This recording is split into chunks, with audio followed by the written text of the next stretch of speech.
Welcome to English speaking course for beginners. आज हम कुछ बेसिक चीज़ें सीखेंगे कि स्पीकिंग के लिए क्या ज़रूरी है। तो अपने फर्स्ट टॉपिक की तरफ चलते हैं, जो कि है सेंटेंसेस ऑफ ग्रीटिंग। जब हम किसी से मिलते हैं तो उनसे कैसे बात करते हैं, उनके लिए किन सेंटेंसों की ज़रूरत पड़ती है। ग्रीटिंग का मतलब होता है मिलते वक्त किया गया जो शब्द यूज़ करते हैं, हम उसको ग्रीटिंग कहते हैं। तो जो तीन सबसे महत्वपूर्ण चीज़ें हैं, सबसे इम्पोर्टेंट है, जो सैल्यूटेशंस कहलाते हैं फॉर्मल कन्वर्सेशन में, जो कि मेनली तीन फॉर्म्स होता है: good morning, good afternoon, good evening. ये सैल्यूटेशंस कहलाते हैं और जनरली फॉर्मल कन्वर्सेशंस को स्टार्ट करने के लिए यूज़ होते हैं। तो आगे चलते हैं। These formal ways of greeting people are used at different times of the day.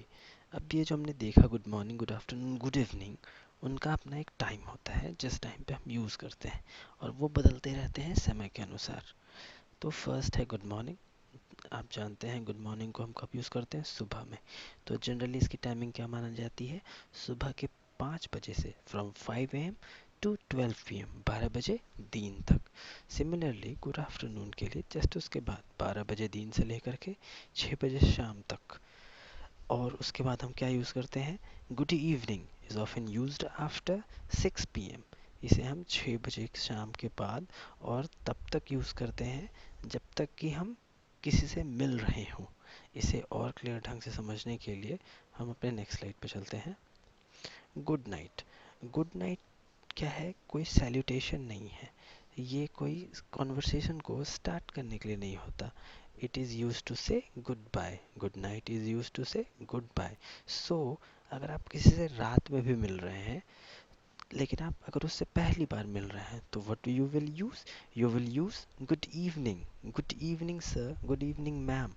लेकिन गुड नाइट कब यूज़ करेंगे? तो गुड नाइट हम यूज़ करते हैं जब हम उस आदमी से रात में अब अलविदा ले रहे हैं, विदा ले रहे हैं, उनसे बिछड़ रहे हैं, तब हम यूज़ करेंगे गुड नाइट। ध्यान रहे, हम लोग किसी भी सिचुएशन में गुड नाइट को कॉन्वर्सेशन के स्टार्ट में यूज़ नहीं करेंगे। एग्जाम्पल के लिए देख सकते हैं, it was nice to meet you, good night. इसका क्या मतलब हुआ? कि आपसे मिलकर अच्छा लगा, गुड नाइट, शुभ रात्रि।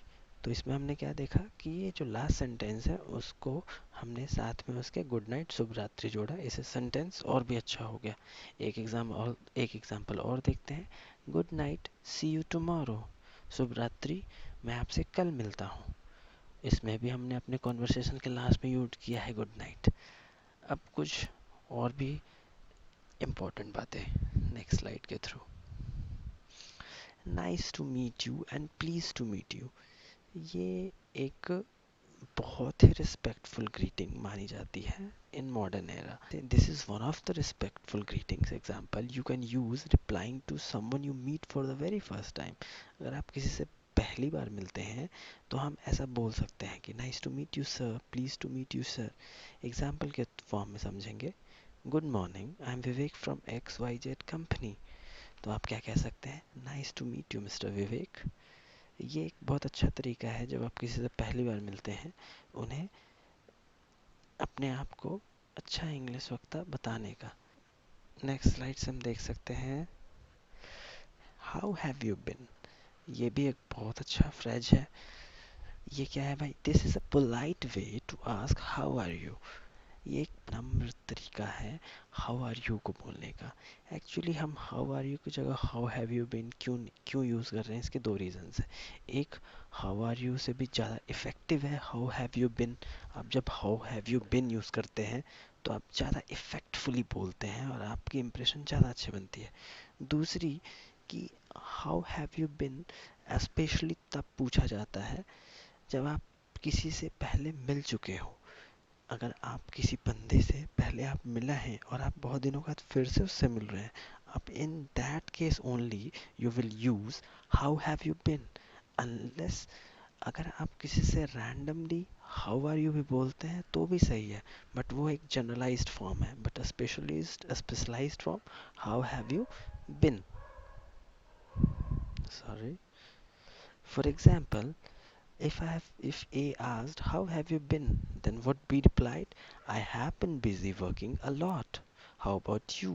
Here you can see that how about you is also used. तो इससे एक और चीज़ क्लियर हो रही है कि जब हम किसी से पूछ रहे हैं कॉन्वर्सेशन के स्टार्टिंग में कि आप कैसे हैं, तो हम हाउ आर यू या how have you bin use करेंगे. बट अगर आप किसी का रिप्लाई देने के बाद उससे पूछ रहे हैं, उसका हालचाल लेना चाह रहे हैं उसके पूछने के बाद, तो आप क्या यूज़ करेंगे? हाउ अबाउट यू, तुम कैसे हो? Thank you for today's lesson.